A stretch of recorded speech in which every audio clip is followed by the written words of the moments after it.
Assalamualaikum warahmatullahi wabarakatuh. Halo teman-teman semua, kelas 11 IPA. Nah, ini adalah pertemuan kita yang ketiga membahas materi tentang hidrokarbon. Pada pertemuan sebelumnya, kalian telah membahas kekhasan atom karbon, kemudian tata nama dari alkana, alkena, dan alkuna, kemudian reaksi-reaksi yang terjadi pada hidrokarbon.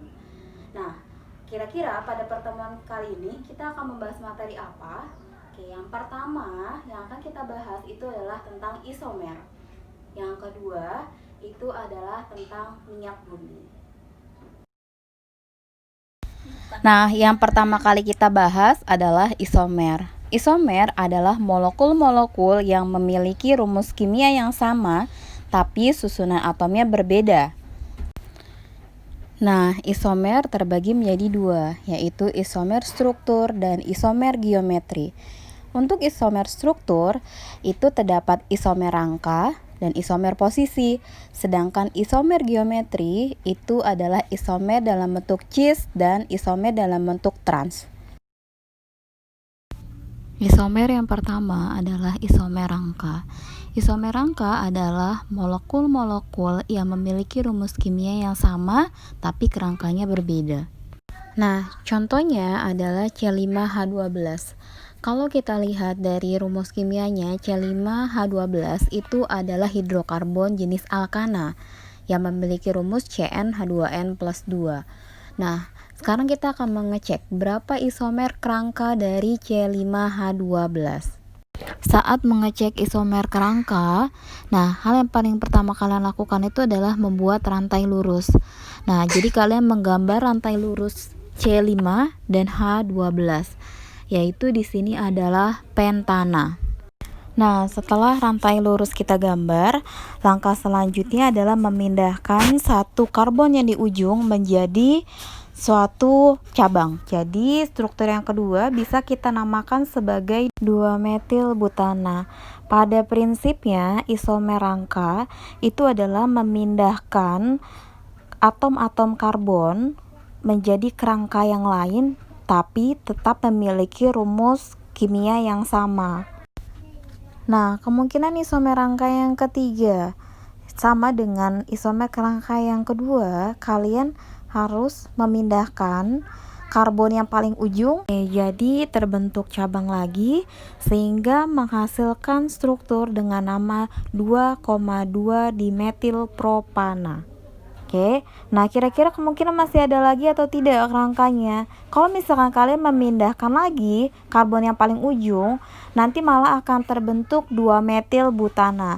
Jadi kalian harus hati-hati untuk memindahkan si karbonnya, karena bisa jadi kerangka yang kalian gambar itu sama dengan isomer yang telah kalian gambar sebelumnya.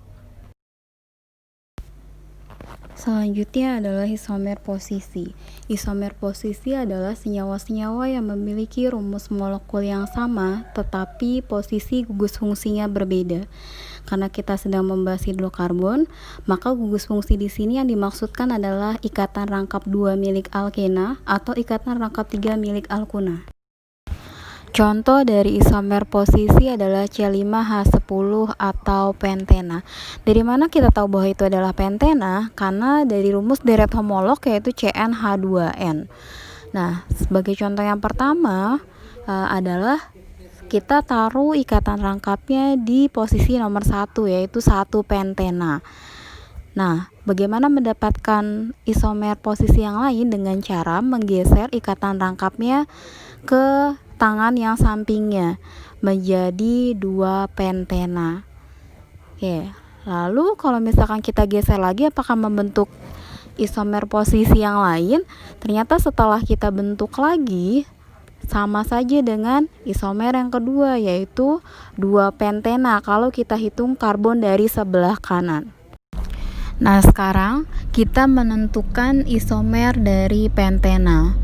Untuk hidrokarbon jenis alkena dan alkuna, ketika kalian diminta untuk menentukan isomernya, berarti ada kemungkinan dua isomer yang harus kalian tentukan, yaitu isomer posisi dan isomer kerangka.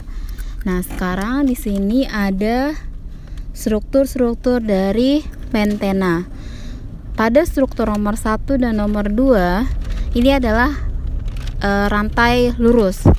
Rantai lurus ini hanya menggeser-geser posisi dari gugus alkenanya atau ikatan rangkap 2-nya. Berarti ini nomor 1 dan 2 adalah jenis dari isomer posisi. Sedangkan nomor 3, 4, dan 5 itu adalah menggeser rantai si CH-nya, berarti adalah isomer kerangka.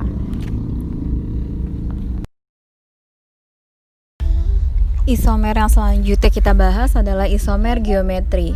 Isomer geometri adalah senyawa-senyawa yang memiliki rumus molekul yang sama tapi struktur ruangnya berbeda. Nah, keunikan dari isomer geometri itu adalah hanya dimiliki oleh hidrokarbon jenis alkena. Sekarang kita akan pelajari contoh atau bentuk dari isomer geometri. Oke, teman-teman, kita akan membahas tentang contoh isomer geometri. Contoh dari isomer geometri yang kita jelaskan hari ini adalah 2-butena. Nah, di sini karena isomer geometri membahas struktur ruangnya, nah kita akan mempelajari struktur ruang dari isomer geometri. Pada isomer geometri itu ada 2 struktur, yaitu struktur yang sebelah kiri dan struktur yang sebelah kanan. Apa yang membedakannya? Karena biasanya ketika kita menggambar struktur dari suatu hidrokarbon, biasanya kita rantainya lurus atau cabang dalam bentuk biasa. Sekarang kita bikin cabang dalam bentuk seperti ini. Nah, sekarang yang membedakan adalah posisi dari gugus prioritas. Kita lihat di sini ya. Ini kan ini yang atas kita gambar seperti ini. 1, 2, 3, 4 posisinya. Ini adalah H yang terikat pada ikatan rangkap yang sebelah kiri. Kemudian ini adalah H yang terikat pada ikatan rangkap sebelah kanan. Nah, posisi sebelah kanan ini seperti ini ya. 1, 2, 3, 4. Ini sama H yang terikat pada ikatan rangkap sebelah kiri, ini H yang terikat pada ikatan rangkap sebelah kanan. Nah, di mana bedanya? Bedanya adalah ini posisi dari CH3-nya. Ini struktur CH3 yang di sebelah kiri itu adalah sejajar. Sedangkan struktur yang CH3 yang di sebelah kanan ini berlawanan arah. Nah, kalau strukturnya sejajar seperti yang ada pada sebelah kiri, ini kita namakan sebagai cis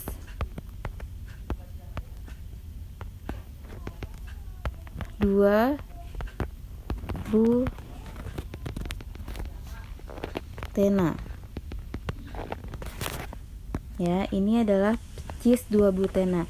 Nah, kalau misalkan posisinya ini berlawanan arah seperti ini, berseberangan, berarti kita namakan trans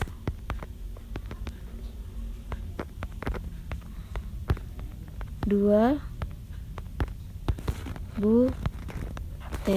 Ini adalah posisi trans 2-butena. Jadi pada isomer geometri kalian hanya diminta untuk menamakan posisi cis dan posisi trans. Kenapa ini butena? Kita lihat ya ini kenapa dia bisa butena. Ini karbon pertama, 2, 3, 4. Pada alkena 4 karbon kita namakan dengan butena. Kenapa posisinya 2? Ini adalah 2 adalah menunjukkan ikatan rangkapnya. Ini tangan pertama, ini adalah tangan kedua, makanya 2. Cis menunjukkan posisinya sejajar. Kalau ini yang sebelah kanan, ini trans menunjukkan posisinya berseberangan. 2 menunjukkan letak dari ikatan rangkap. Kemudian butena, ini butena menunjukkan bahwa karbonnya ada 4. Oke teman-teman, kita akan membandingkan titik didih dari suatu hidrokarbon. Di sini contohnya adalah kita membandingkan titik didih dari jenis pentana, yaitu C5H12. Nah, bagaimana titik didihnya? Yang harus kalian ingat adalah bahwa di sini catatannya adalah semakin banyak cabang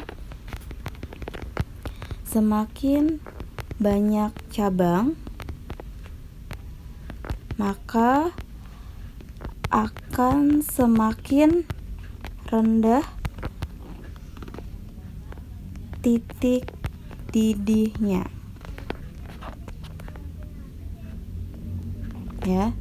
Di sini semakin banyak cabang, catatannya akan semakin rendah titik didihnya. Kenapa demikian? Karena kalau misalkan dia banyak cabang, nah maka dia lebih tidak stabil senyawanya.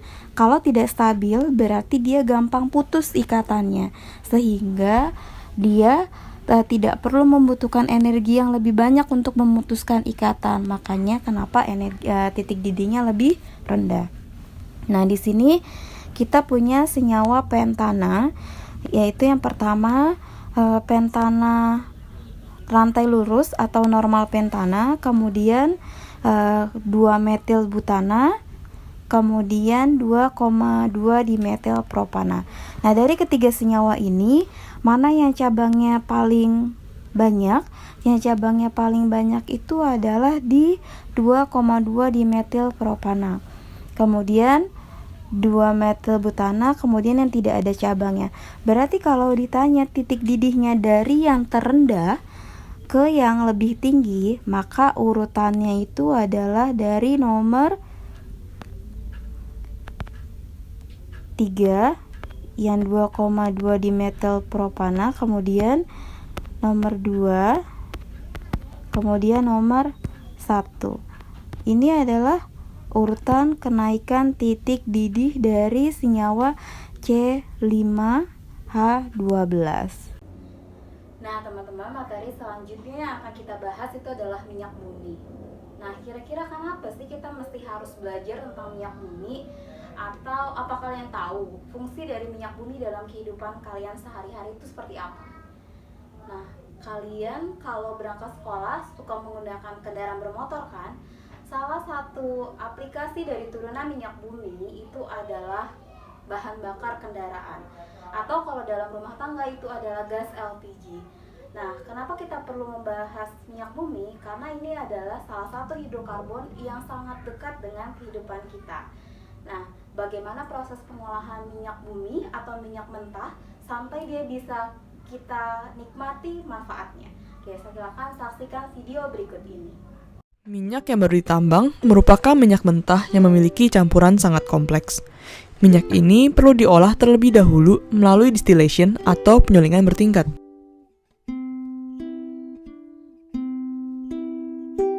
Minyak mentah agar dapat digunakan sebagai bahan bakar dan aplikasi lain, perlu diolah di kilang-kilang minyak melalui penyulingan bertingkat dengan teknik fraksionasi. Prinsip dasar dari penyulingan bertingkat adalah perbedaan titik didih.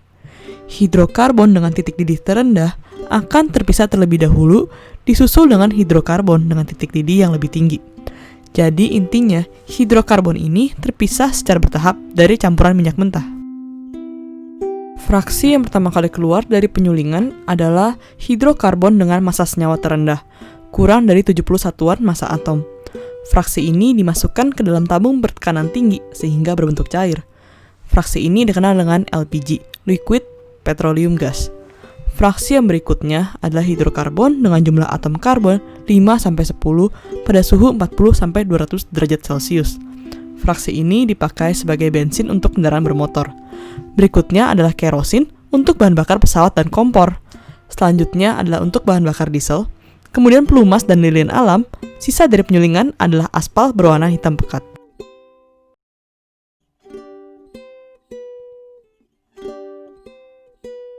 Untuk memenuhi keperluan tertentu, hidrokarbon dengan rantai panjang bisa dipecah menjadi rantai yang lebih pendek dengan proses perengkahan atau cracking. Kebalikannya, hidrokarbon rantai pendek dapat digabungkan untuk menjadi rantai lebih panjang dengan proses reforming.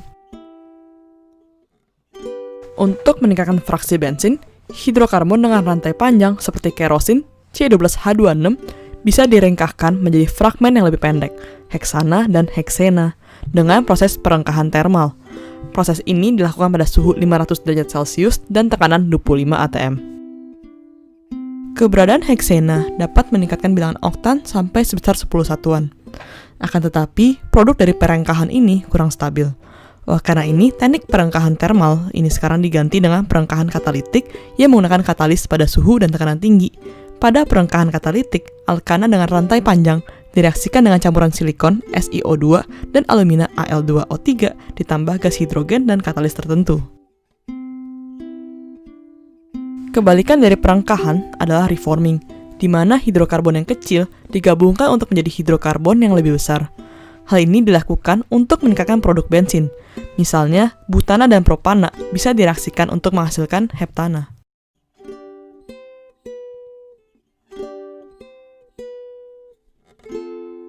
Dalam mesin bertegangan tinggi, pembakaran bensin dengan rantai lurus tidak merata dan menimbulkan gelombang kejut dapat menyebabkan ketukan pada mesin. Jika ketukan ini dibiarkan, akan menyebabkan mesin cepat panas dan rusak. Untuk menentukan kualitas bensin, digunakan istilah bilangan oktan.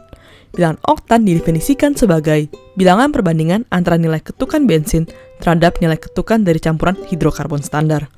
Campuran hidrokarbon yang dipakai sebagai standar adalah N-heptana dan iso-oktana. Bilangan oktan untuk iso-oktana adalah 100, dan untuk N-heptana adalah 0.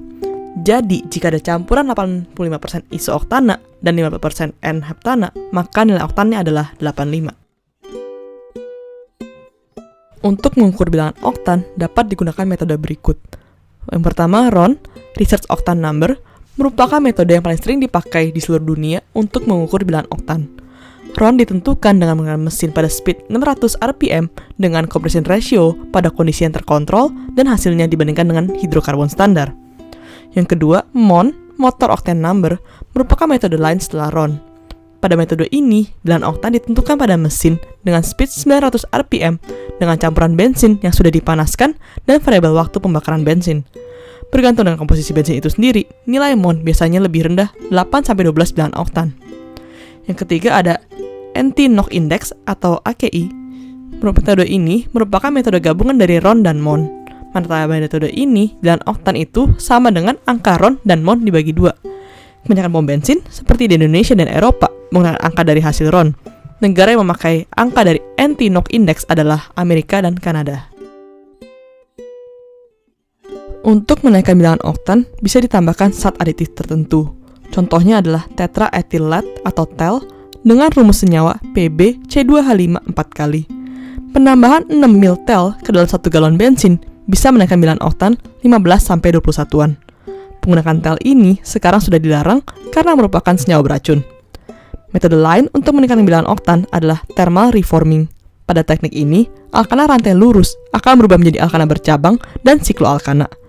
Teknik ini harus dilakukan pada suhu tinggi sekitar 500-600 derajat Celcius dan tekanan tinggi 25-50 atm.